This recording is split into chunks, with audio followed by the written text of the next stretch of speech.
Amigos, sean todos bienvenidos a Cara a Cara. Hemos visto una semana con un proceso de vacunación masivo, barrido en este caso muy particular, donde muchísimos jóvenes se han apersonado y es precisamente hacia donde debe ir nuestro país. Vamos a hablar un poco sobre este tema porque estamos contra reloj.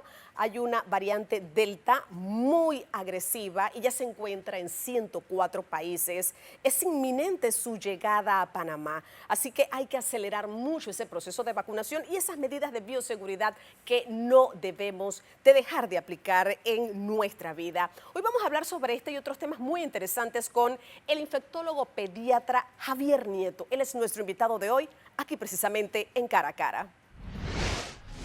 Doctor Nieto, muchísimas gracias por acompañarnos en Cara a Cara. Mire, hemos visto un proceso de vacunación muy interesante en nuestro país. Los jóvenes se han volcado a estos centros de vacunación, pero decía yo que nosotros estamos contra reloj, doctor, porque hay una variante Delta.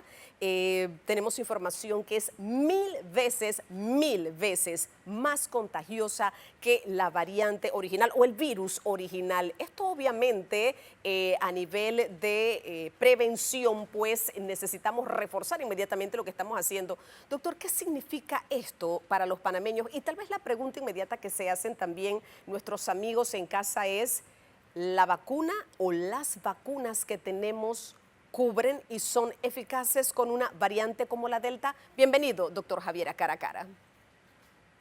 Muchas gracias, Dorcas, por la invitación. Bueno, si yo tuviera que resumir en una palabra el proceso de vacunación en Panamá, te podría decir que ha sido un proceso gratificante. La vacunación en Panamá tiene un rostro joven, así como la epidemiología de la COVID, que está afectando particularmente a la gente joven.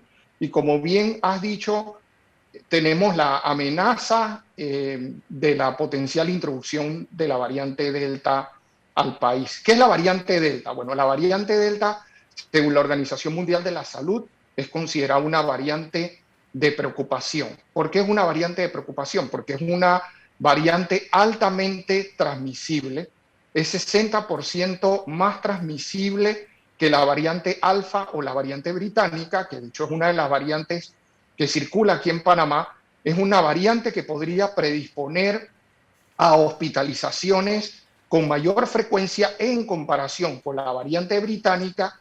Sin embargo, lo que es un poquito debatible es si realmente esta variante es un tanto más letal. Es una variante que tiene inclusive un comportamiento clínico distinto a las otras variantes. Si las comparamos con la variante original, esta variante clínicamente se comporta como si el individuo tuviera un resfriado. Se le tapa la nariz, tiene secreción nasal, puede tener fatiga, dolor muscular. No se ha asociado tanto, por ejemplo, a pérdida del olfato. Y en cuanto a la pregunta, si tenemos vacunas eficaces o efectivas contra la variante Delta, la respuesta es sí. Toma en cuenta que en Panamá tenemos dos vacunas, la vacuna de RNA de la compañía Pfizer y tenemos la vacuna de plataforma adenoviral, que es la vacuna de AstraZeneca. Si nosotros tomamos en cuenta dos aspectos fundamentales, hospitalizaciones e infecciones sintomáticas o contagios, nosotros podemos observar que con 2 dosis de la vacuna de AstraZeneca, nosotros podemos prevenir hasta un 92% de las hospitalizaciones por la variante Delta.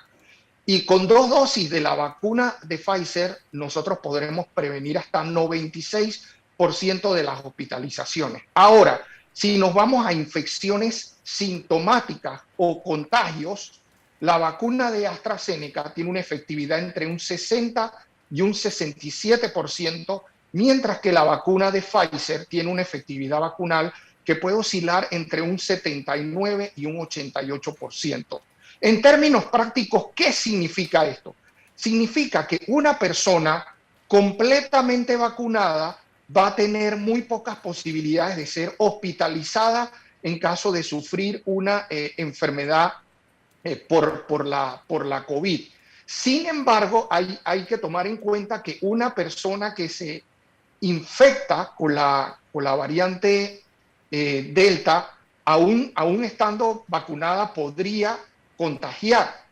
Y de ahí la importancia de complementar el uso de las vacunas con las medidas de bioseguridad, con el uso con la mascarilla, hasta donde sea posible mantener el distanciamiento físico. De hecho, toma en cuenta, Dorcas, que en países como Estados Unidos, de forma reciente, Israel, que habían relajado el uso de medidas de uso de la mascarilla, particularmente en sitios cerrados, han tenido que reinstaurar esta estrategia de salud pública nuevamente por este incremento de los contagios secundarios a la variante Delta. Claro, La variante Delta es una variante oportunista también, Dorcas. Y te explico por qué. Porque ella se aprovecha particularmente de áreas donde las coberturas vacunales son muy bajas. Y de ahí la importancia de acelerar el proceso de vacunación que tenemos actualmente en Panamá. claro, y Estados Unidos también es otro país donde ellos retiraron sus mascaritas, su mascarilla, nuevamente han tenido que utilizarlas. Yo creo que estos aspectos son muy importantes, doctor. Pero mire, ya la Pfizer estaba diciendo esta semana que precisamente por esa variante Delta recomendaban una tercera dosis de la Pfizer para reforzar un poco. Entonces, al final del camino, esa tercera dosis sí toma un poco de relevancia específicamente por este tema. ¿Usted qué piensa sobre eso, doctor? ¿Sí sería necesaria esa tercera dosis de Pfizer? No creo que en el contexto actual esa sea una discusión relevante, Dorcas, desde el punto de vista científico y desde el punto de vista operativo. Desde el punto de vista científico, por el hecho de que actualmente las dos dosis han demostrado prevenir en más del 90% las hospitalizaciones, las enfermedades graves y las muertes por la COVID. Hay, por supuesto, un riesgo de contagios, pero en el escenario de que nosotros aumentemos la cobertura vacunal y que una gran parte de la población reciba la vacuna y se disminuye esta cantidad de susceptibles, tal vez ese aspecto va a perder menos relevancia. El otro aspecto es que hay lo que se conoce como inmunidad mediada por células y las experiencias que se han tenido con los coronavirus anteriores han demostrado que esta inmunidad mediada por células puede perpetuarse por meses e inclusive por años. La inmunidad mediada por células no es fácilmente medible en laboratorios comerciales y por tanto no es fácil de determinar cuánto tiempo podría durar esta inmunidad mediada por células si uno quisiera saberlo, pero los laboratorios de investigación se ha podido saber esto, ¿no? El otro aspecto es que desde el punto de vista operativo, ¿qué sentido tiene hablar de una tercera dosis, particularmente en personas sin ningún grado de inmunosupresión o de defensas débiles, si estamos aún completando un proceso de vacunación que implica dos dosis?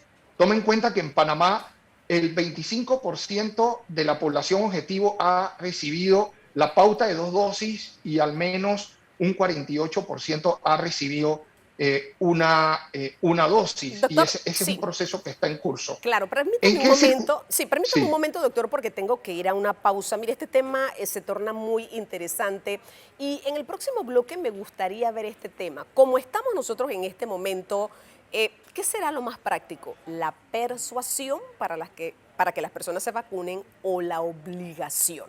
Yo creo que este es un tema muy importante.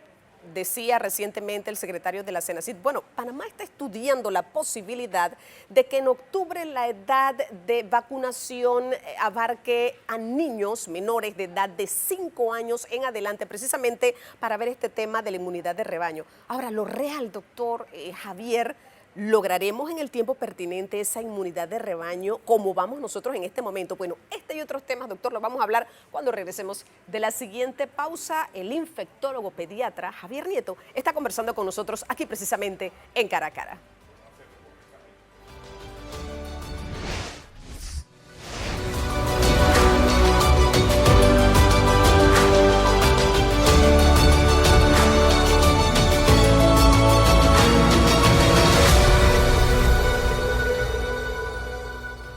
Amigos, ya estamos de vuelta. Esto es Cara a Cara. Doctor, ¿me cierra la idea, por favor, de esta tercera dosis para reforzar y hablemos un poco de estos temas, obviamente, que teníamos allí pendientes? Sí, mira, hablar de la tercera dosis en el contexto actual es un tanto prematuro. Es muy probable que los comités asesores internacionales a futuro recomienden una tercera dosis, particularmente en personas con defensas bajas. Personas, por ejemplo, con virus de la inmunodeficiencia humana que manejan niveles de CD4 de defensas bajos, personas trasplantadas, personas que con tratamiento crónico por esteroides. En esas circunstancias se podría recomendar una tercera dosis. Ahora, otro tema que me comentabas en el bloque anterior, Dorcas, era Persuasión versus el referente a obligación, la, doctor.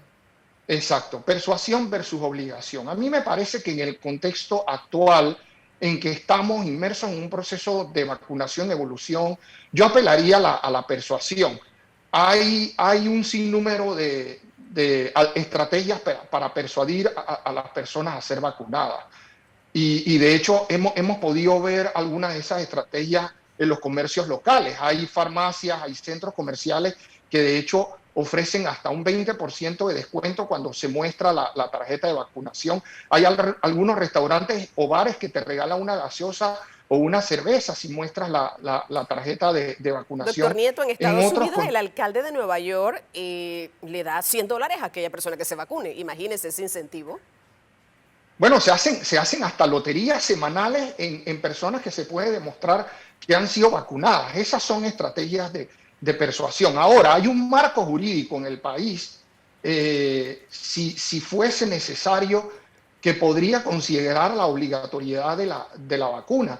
Y ese marco jurídico está basado básicamente en el protocolo de San Salvador, que básicamente formó parte de la Convención Americana de Derechos Humanos, y de hecho Panamá forma parte de esta convención, y esto se ratificó a través de una ley que es la ley 21 de 1992, que establece que la salud es un bien público de los estados, y Panamá debe asegurar ese aspecto. Igual la constitución política de Panamá en su artículo 110 establece que el Estado tiene que garantizar la salud de los panameños, inclusive incluye la vacunación como parte de la garantía de esa salud. Y Panamá, Dorcas, es uno de los pocos países en Latinoamérica que tiene una ley de vacunas, que es la ley 48 del 5 de diciembre del 2007, que en su artículo 1,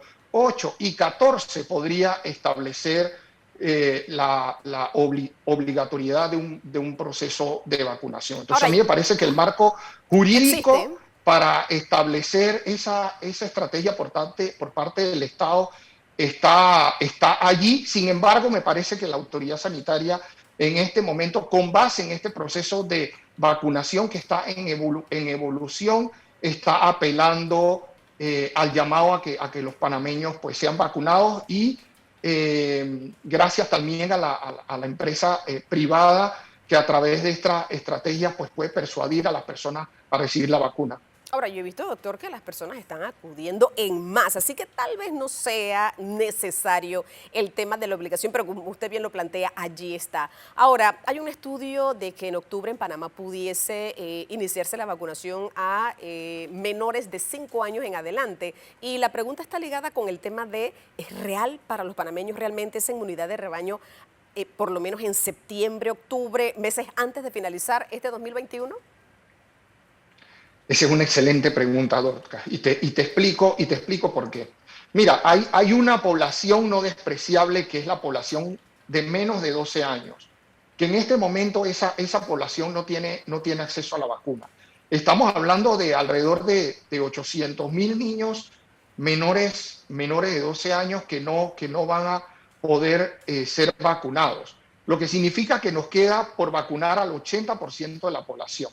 Pero consideráramos, por ejemplo, entre un 10 y un 15% de personas que no quisiesen accesar la vacuna, en términos objetivos, nosotros podríamos estar hablando que un 65% de la población podría ser vacunada, tal vez para finales de septiembre o finales de octubre.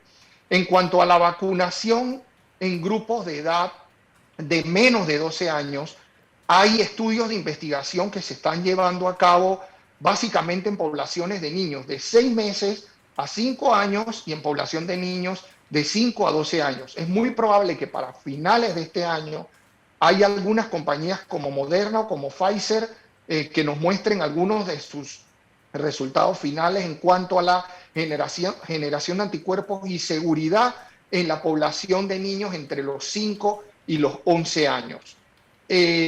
Los estudios que involucran niños más pequeños entre los 6 meses y los 5 años, es muy probable que esos resultados nosotros los podamos estar observando tal vez para el primer cuarto del próximo año, lo que significa que es muy probable que nosotros no estemos vacunando niños menores de 12 años antes de este año, porque necesitamos que los organismos regulatorios como la Agencia Europea de Medicamentos, la Administración de Alimentos y Drogas o inclusive la Organización Mundial de la Salud establezcan el uso autorizado de emergencia en estos grupos de edad de niños menores de 12 años. Pero la única forma de poder alcanzar la inmunidad colectiva o la inmunidad de rebaño es que nosotros podamos vacunar a todos los grupos de edad, a toda la población, no solamente al 65% de la población, particularmente aquí en Panamá. Y te explico por qué. Porque tenemos variantes que tienen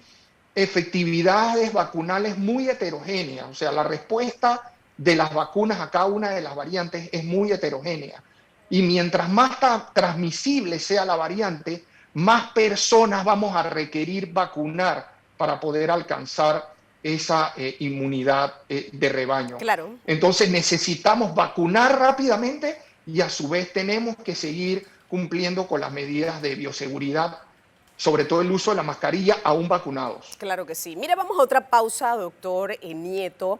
Esta semana la viceministra de Salud dio unas declaraciones y generó inmediatamente reacciones. OMS ha dicho hidroxicloroquina, ivermectina no funcionan, pero la viceministra decía la experiencia, y lo reiteraba muchas veces, la experiencia de Panamá dice que sí, por eso todavía forman parte de ese kit que se entrega a los pacientes con COVID. ¿Qué piensa usted como infectólogo y pediatra? Bueno, su respuesta, doctor Javier, me la va a dar cuando regresemos de la siguiente pausa comercial. Y mire, América Latina está pendiente de un tema, una avalancha de problemas de salud y no de la COVID. Estamos hablando de todo lo que ha quedado pendiente.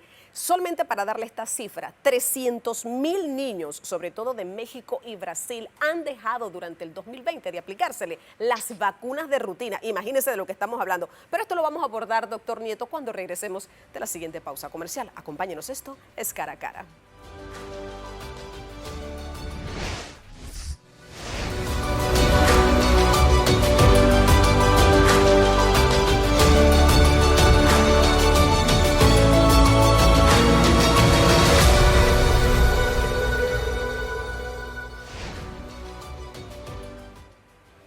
Amigos, ya estamos de vuelta. Esto es Cara a Cara. Doctor, último bloque, pero no menos valioso, con toda esta información que usted nos ha dado. Pero este tema de la OMS dice, bueno, el uso de la hidroxicloroquina no necesariamente es lo que va a ayudar a un paciente, pero aquí la viceministra de Salud dice, bueno, lo que pasa es que la experiencia nos dice que sí ayuda.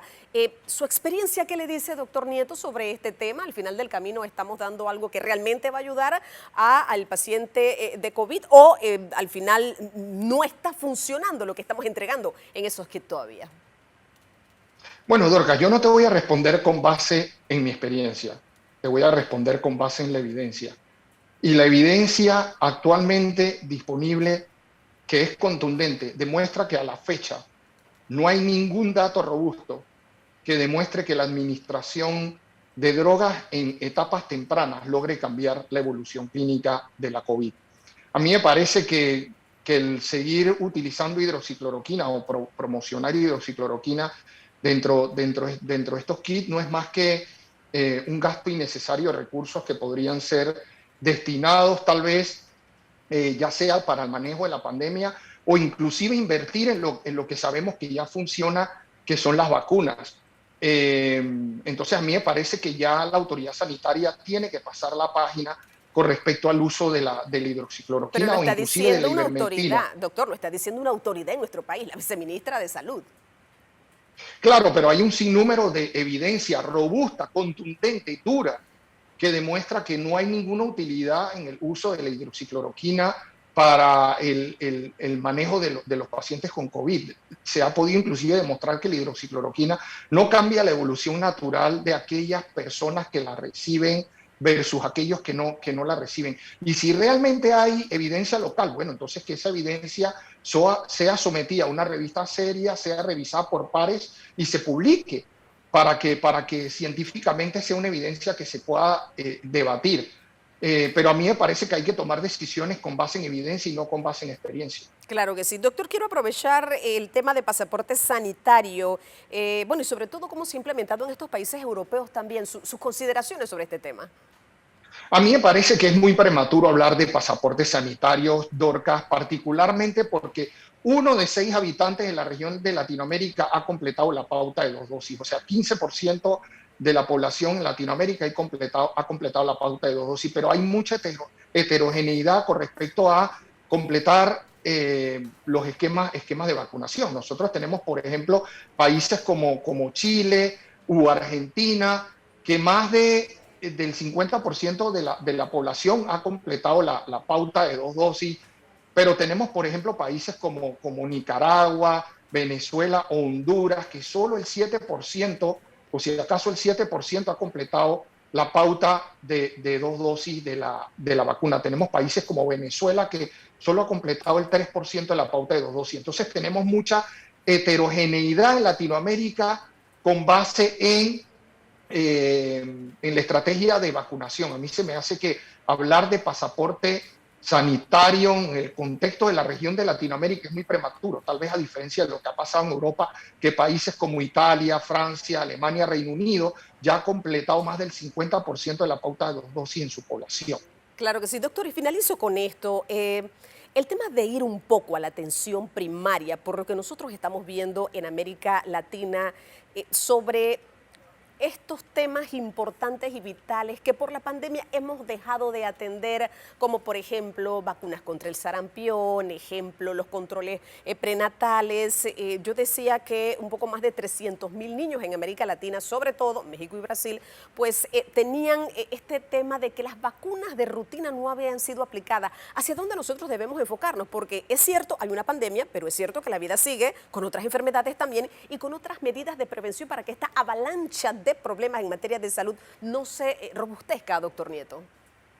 Por supuesto, tenemos la epidemia de las potenciales enfermedades infectocontagiosas que pueden ser prevenibles a través de las vacunas. Por ejemplo, la disrupción de los servicios de salud ha conllevado que se reduzcan las coberturas vacunales contra la influenza, contra la Bordetella pertussis que produce la tosferina, contra el Streptococcus pneumoniae que produce meningitis, neumonía, sepsis, enfermedad grave en los niños, contra el sarampión. Y a la larga, cuando mejoren las coberturas vacunales contra la COVID y empecemos nuevamente a regresar a la normalidad, vamos a tener bolsones de niños, inclusive de adultos, susceptibles a la mayoría de estas enfermedades. Entonces, de ahí que es importante no solo enfocarnos en la vacunación contra COVID, sino enfocarnos en estas enfermedades que son inmunoprevenibles y que están potencialmente allí y que podrían acarrear problemas de salud pública graves.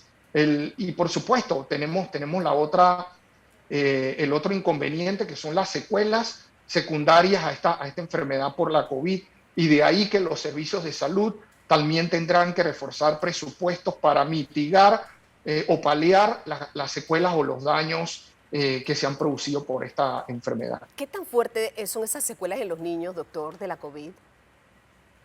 Bueno, en los niños los estamos viendo particularmente por el confinamiento. Estamos viendo crisis depresiva, ansiedad, desmotivación, desesperanza, obesidad, problemas de concentración.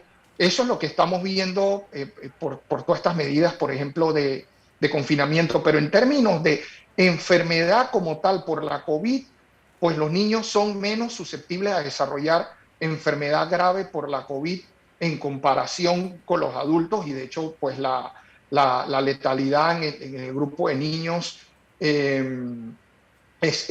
muy baja, de menos del 1% en comparación con los adultos, ¿no? Pero en el contexto de que mejoremos las coberturas vacunales y nos vayamos abriendo nuevamente pues a la normalidad, esperemos que los niños también puedan regresar a la escuela y se puedan paliar o mitigar todas estas secuelas o complicaciones que se han dado producto del manejo de esta pandemia.